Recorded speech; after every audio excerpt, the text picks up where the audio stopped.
ये वो क्षेत्र है जहां पर समाजवादियों को ताकत मिलती है और ये मौका ऐसा आया है कि समाजवादी आंदोलन से बहुत सारे साथी जुड़ गए हैं और जुड़ने के बाद मैं ये कह सकता हूं कि गुन्नौर के बाद अगर सबसे बड़ी जीत किसी विधानसभा में होने जा रही है तो यही सैसवान विधानसभा सबसे ज्यादा वोटों से जिताने जा रहा है। आपका और हमारा चुनाव 7 तारीख को है। वैसे तो उत्तर प्रदेश का चुनाव 7 चरणों में होने जा रहा है। ये चुनाव जो हो रहा है, हालांकि यहां से आदित्य चुनाव लड़ रहे हैं, लेकिन जहां तक ये चुनाव है, जिस क्षेत्र में वोट इस चरण का आखिरी पड़ने जा रहा है, वो चाचा का क्षेत्र है, जसवंत नगर क्षेत्र है और वो मैनपुरी लोकसभा में आता है।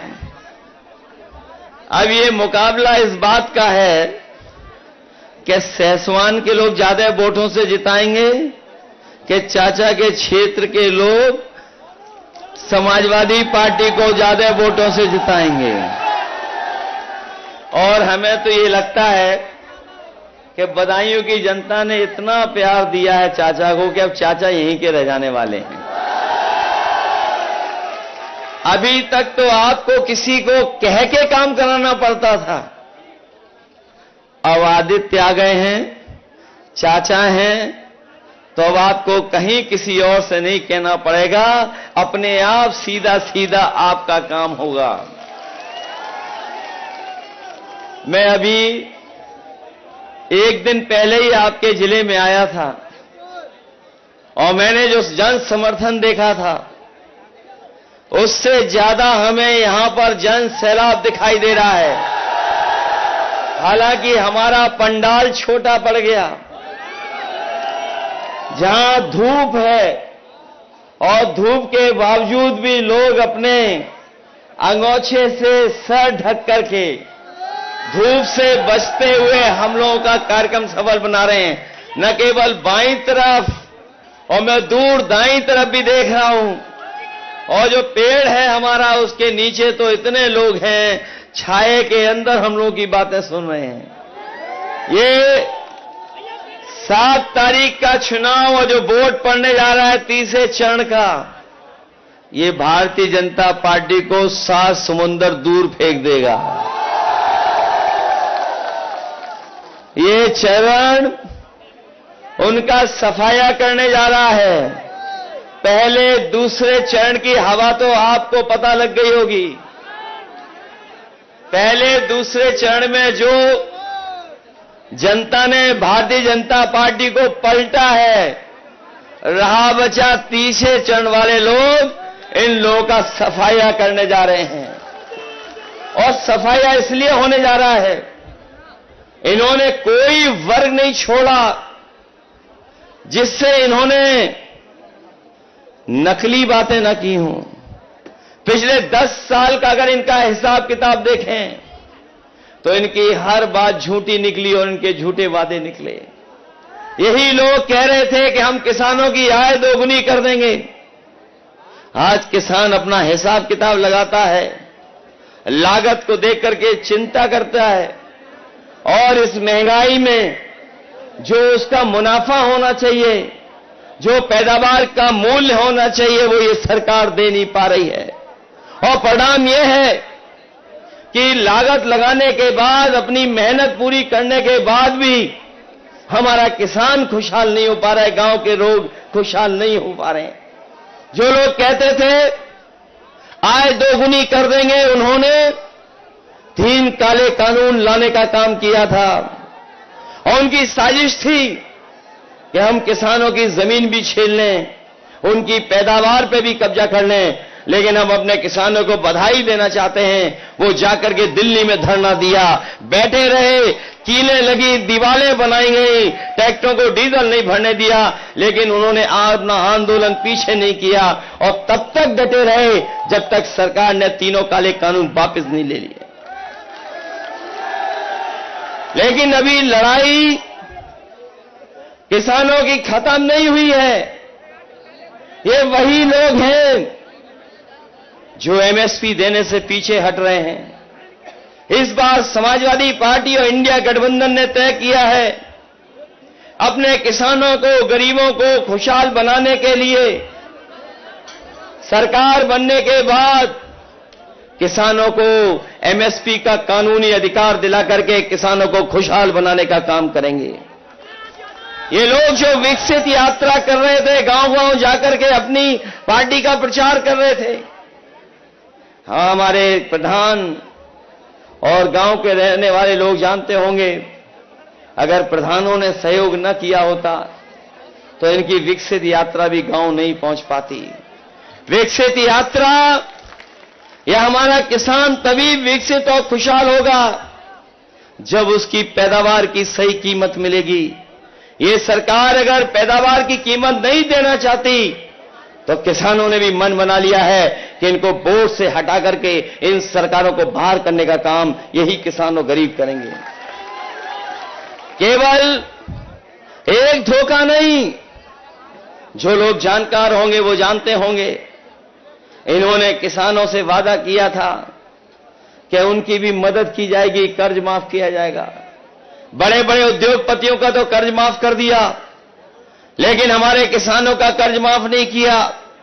जिस समय कर्ज माफ करने का फैसला सरकार ने लिया उद्योगपतियों का, सरकार ने कहा कि जिन उद्योगपतियों का, बड़े लोगों का 5 करोड़ से ऊपर बैंकों से कर्ज है, उन्हीं का कर्ज माफ होगा।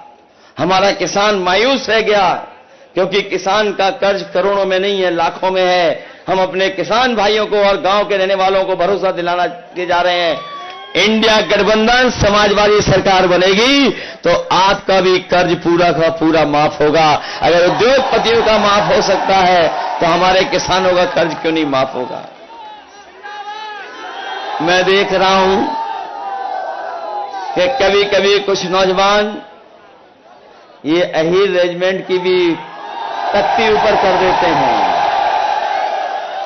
मुझे याद है 2019 का चुनाव, हमने कहा कि अकेली अहीर रेजिमेंट नहीं बनेगी, इसके साथ साथ गुजरात की भी रेजिमेंट बनेगी। अगर आप और हम लोग फौज में जाकर के देश की सेवा करना चाहते हैं तो और प्रदेश के लोग भी आए और सेवा करें। लेकिन जो लोग भारत माता की जय के नारे लगाते हैं, कोई कार्यक्रम, कोई सभा बिना भारत माता की जय किए खत्म नहीं होती। हम और आप लोग भी भारत माता की जय बोलते हैं, लेकिन दुर्भाग्य देखो, जो फौज हमारी सीमा पे खड़ी होती है, जो अलग सी परिस्थितियों में देश की सीमा की रक्षा करती है, उस नौकरी को इन्होंने आधा अधूरा बना दिया। अग्निवीर जैसी नौकरी बना दी। हम अपने नौजवानों को कह के जा रहे हैं, इंडिया गठबंधन और समाजवादी सरकार बनेगी, अग्निवीर जैसी व्यवस्था को हमेशा हमेशा के लिए खत्म करने का काम करेंगे। ये अग्निवीर आधी अधूरी नौकरी है। अगर कोई इसमें चला भी जाएगा तो कितने साल का मौका मिलेगा उसे? 4 साल का मौका मिलेगा, और आपको जो सुविधाएं मिलनी चाहिए वो भी नहीं मिलेंगी। याद होगा नेताजी ने अपने शहीद जवानों के सम्मान में यह फैसला लिया था कि अगर कोई जवान सीमा पर शहीद होगा तो उसका पूरा का पूरा सरकार खर्चा करेगी और पूरे सम्मान के साथ उसके घर परिवार में पार्थिव शरीर पहुंचाया जाएगा। लेकिन अग्निवीर अगर कोई शहीद होगा तो शायद उसको वो भी सम्मान नहीं मिलेगा। इन्होंने केवल अग्निवीर से नौजवानों को निराश नहीं किया, बल्कि इस सरकार में जितनी भी परीक्षाएं लिखी गई हैं सब पेपर लीक हो गए। और हमारा नौजवान जानता होगा 10 परीक्षाओं से ज्यादा के पेपर लीक हुए हैं, और यह सरकार जानबूझ करके करा रही है। जिन नौजवानों का इन्होंने भविष्य अंधकार में डाला है, अगर हम उनका हिसाब किताब लगा लें तो अभी तक 60 लाख ऐसे बच्चे हैं जो परीक्षा लिखने गए, लेकिन परीक्षा का पेपर लीक हो गया, उसकी वजह से वो परीक्षा नहीं दे पाए। वो 60 लाख हैं, और अगर उनके मां बाप को जोड़ दें तो 60 लाख गुणा 3 कर दें। अगर हम एक जो नौजवान था जो परीक्षा देने गया था, उनके मां बाप 3 सदस्य अगर हम जोड़ लें तो 60 लाख से अगर हम गुणा कर देंगे तो 1 करोड़ 80 लाख, और यही 1 करोड़ 80 लाख का अगर हम भाग दे देंगे 80 लोकसभाओं से, तो इनका 2,25,000 लोग नाराज हैं इनसे। बताओ 2,25,000 से कैसे बचेंगे? ये केवल यही हिसाब किताब नहीं, बल्कि आपने देखा होगा इनकी सरकार में हर एक वर्ग के लोगों को धोखा दिया है इन्होंने। ये अब जो लोग संविधान को खत्म करना चाहते थे, अब उस रास्ते पर हैं कि बाबा साहब भीमराव अम्बेडकर जी का संविधान को भी ये छेड़खानी करके खत्म करना चाहते हैं। लेकिन हमने देखा है जनता को कि जो लोग संविधान खत्म करना चाहेंगे, उन लोगों को सरकार से बाहर निकालने का काम जनता करने जा रही है।